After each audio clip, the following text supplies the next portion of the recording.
Imagine Eurasia in the early 13th century. And this is the Mongol Empire. A steep state built by nomadic rulers, and obviously they must have lived a nomadic life. But despite that, cities still existed under their rule. By the way, in spite of the fact that the topic has outlived its usefulness, the problematic issue remained a question: how did the steppe and the city interact? Was it a conflict or symbiosis? And to answer to this question, we are moving to the next chapter.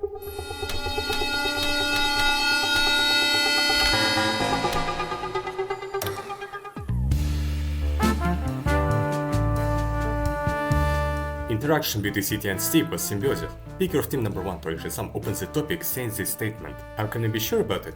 Well, good question. And to answer it, let's move to the evidence number 1.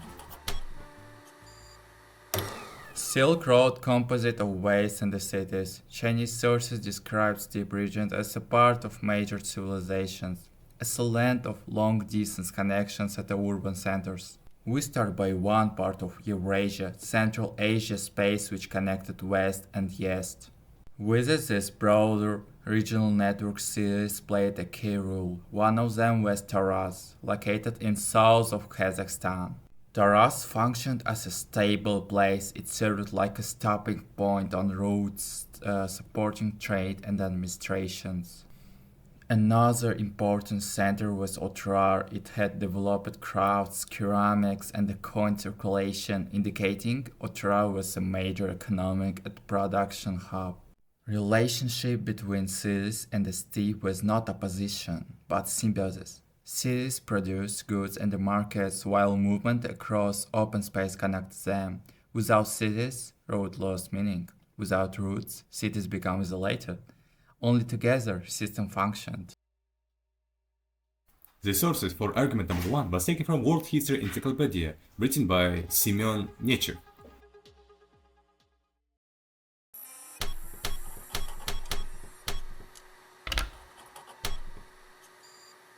In the Chinggisid era, the symbiosis of city and steppe became official state policy.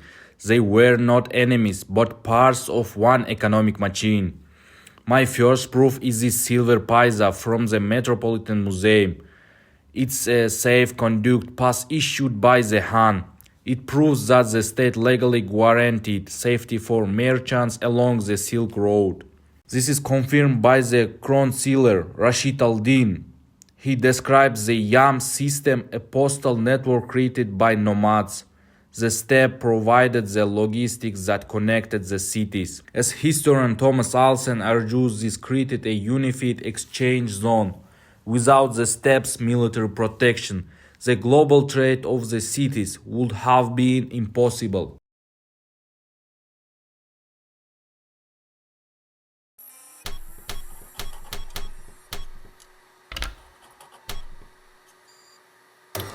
In the Turkic and Chinggisid eras, relations between the city and steppe were not a permanent state of war.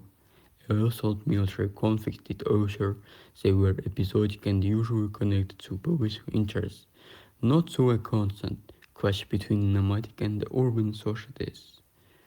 The destruction of cities often took place during dynastic struggles, revolts, or territorial expansion. These events reflected power competition among elites rather than an intention to eliminate urban culture, economic life. Importantly, many cities such as Otrar, Samarkand, and Bukhara were rebuilt after conflicts and remained key centers of trade, administration, and craftsmanship. Archaeological layers show continued tourism than complete cause of urban life. Therefore, conflict should as be a temporary mechanism of control while long-term relations between the city and steppe were based on cooperation, economic exchange, and mutual dependence.